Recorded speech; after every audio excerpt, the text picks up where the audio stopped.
Oh, hi.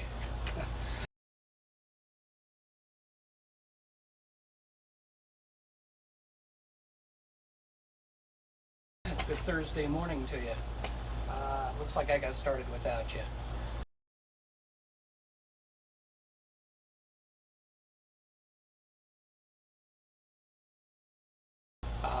Truth be told, my phone wasn't charged and I couldn't record, so I just wanted to get out and get some stuff done. So what I'm doing today, if you haven't been following the channel and this is your first time coming in, I've done this whole gardening thing. It's actually right behind the camera, but part of it is involved managing soil, and I'm not an expert on this, but my technique involves taking the existing soil and sifting it. And what I do, I actually have two of these sifting frames.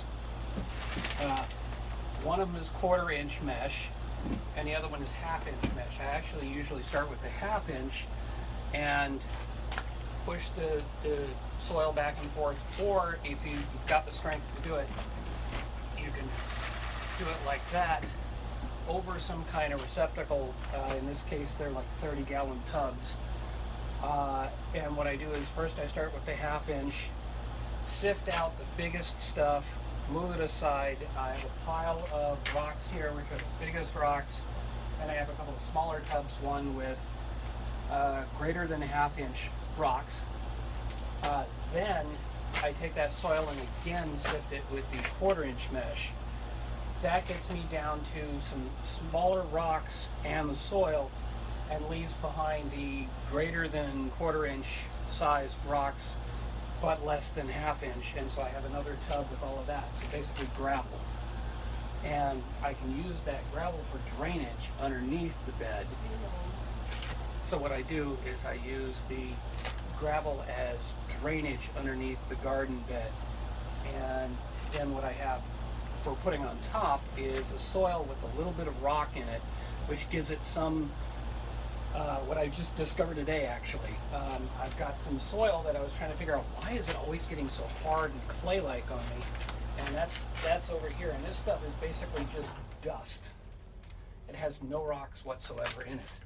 Nothing to create that separation and allow for drainage, good drainage. So that's, in fact, you can see the dust cloud that is kicked up. So I'm going to amend that soil eventually. I've got one tub here, which is my sort of vermicompost sort of bin. I'm not an expert, but I got worms in there. I got apparently some good materials. I must have done something right. I threw some scraps in there and kept checking on it and nothing was happening, and then finally gave up on it and came back a few months later and everything was gone, had been consumed, and I had good rich soil, and I used that in the garden. And oh my, take a look at how this space has exploded. I've got an incredible garden. I mean, I've been doing this for 12 years. I've never had this kind of success. I'm an amateur. I'm not a pro. I'm not trained. It's all experimental. Try something. If it doesn't work, try something different. That's just been me. And here we are on episode whatever this is end up being, on a midweek work episode. Again, if you're new to the channel, I've got weekly updates, which are shorter updates, which just give you an idea of what I did during the week. And those are basically only a week behind right now. As of this recording, the midweek work episodes are just what I'm doing during the week to keep the garden going. There are other things for me to do around here besides the garden, but those are what I'm doing during the week to keep this going, and somehow I'm a month behind on that right now. I'm releasing 3 episodes a week.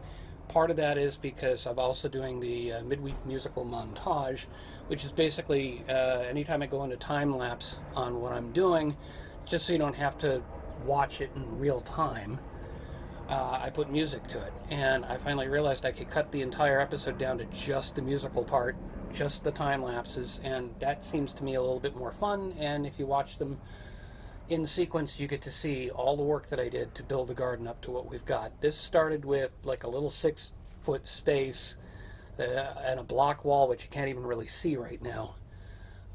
That it got expanded out to 21 feet and 2 levels. So I have got a ton of stuff. Actually, there's a third level, but it's an unofficial level. We're probably going to continue the terracing next year. So, enough of that. Back to the soil. And hopefully I get this framed right so you can see what I'm... Yeah. So, my plan is I've got some planters in the back that have my tomatoes and peppers, and in front of those I have some additional smaller planters. Everything I planted in there has gotten diseased or just nothing would work. So I thought, okay, let me get the soil out of those planters, dump it into my sifter, put it all into one big tub.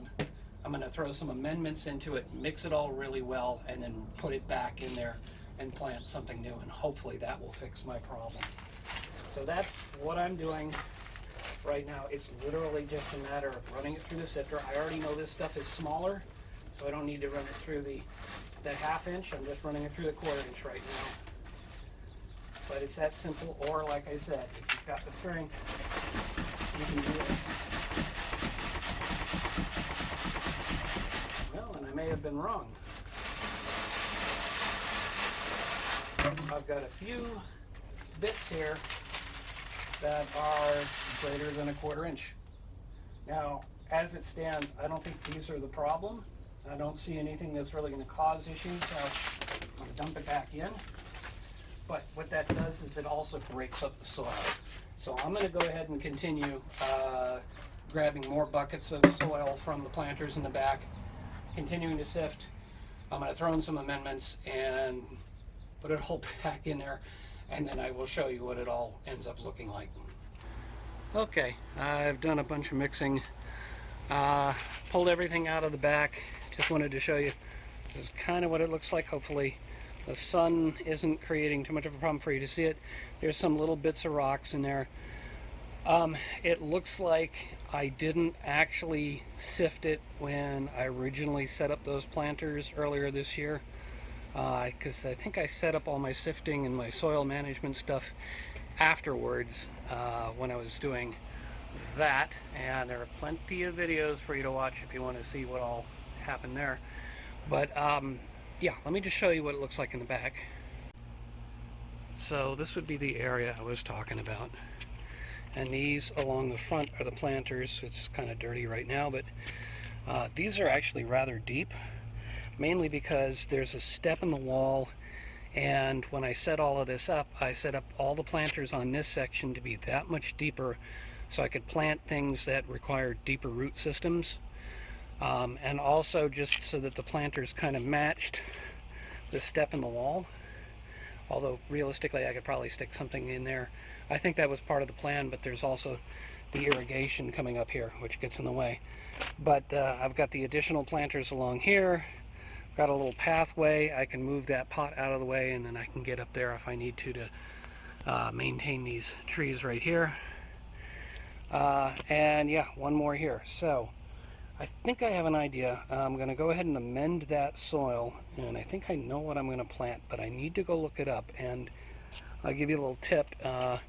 Look on Wikipedia for a list of companion plants.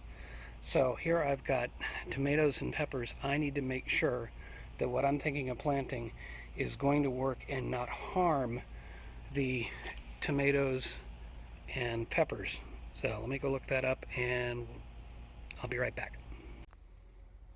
Okay, that is now fully amended, mixed, and emptied into the stuff in the back, and I opened this up so I could get a couple of scoops of the compost-ish kind of soil here, and I actually realized I needed to turn it again, so I went ahead and did that.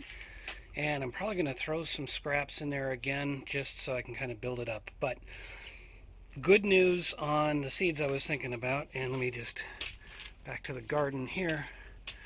I have right here, along with a weed in here which I need to pull out, I have carrots. And earlier in the growing season, before this happened, I had radishes back here, which were really good, but now everything is just sort of so overgrown that I can't do these. Once these carrots are gone, I'm afraid other stuff's going to take over.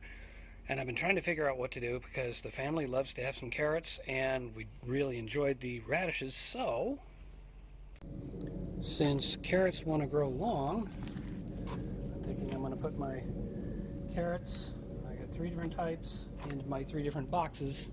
And then over here in the shallower boxes, I'm going to put my radishes. So that's what I'm going to go ahead and do right now.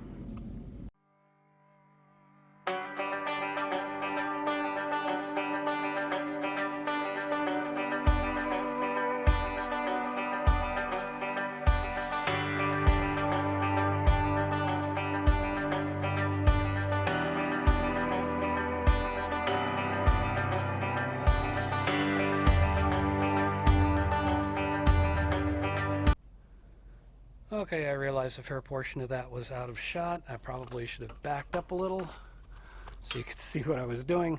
But I planted the carrots, I planted the radishes over there. Then I added fertilizer when I watered everything in. The tomatoes have been struggling a little bit, so I wanted to give them some fertilizer. And actually a friend, thanks Nick, gave me some fertilizer that he wasn't using that's specifically for tomatoes, and I think also for peppers. The box was pretty torn up, but I seem to remember it would work for both. Honestly, it's probably good for anything, but tomatoes probably have more specific requirements. Anyway, I put some of that on, and then I put some more general purpose fertilizer to water in all the new carrots and radish seeds. So we'll see what happens with all of this. And now I can move on to the next thing. And before I forget, the carrots were placed in alphabetical order. So that would have been the Atomic Red, the Danvers, and I forget what the third one was called, but I can dig them up. I got to make labels. I got to put today's date on it. The radishes are all the same, French breakfast. So that takes care of that. Now, next thing I got to do today, and I'm wondering if I'm going to end up breaking this into 2 videos, but basically, I need to get some of this overgrowth under control. I did a little bit of research, and it looks like I can prune back a bunch of this if I'm careful about it. So that's what I'm going to do. I'm basically going to slip into time lapse here and work my way through it.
Alright, I think that's probably enough for one day. I'll just give you a quick view of the compost bin. That I pulled quite a bit out, but if you chop it into little pieces, it doesn't take up a whole lot of room. And the harvest, in the midst of all of that, including, unfortunately, when I cut this down, I ended up with one tiny little one and one even smaller. I just saved those just to see what they look like, but I found one more and a few more pickles, or cucumbers. So yeah, I can even see where I need to pull some of the lettuce out because it's not looking great. So I got to deal with some of that, but that's probably enough for one day. Let's see what tomorrow brings.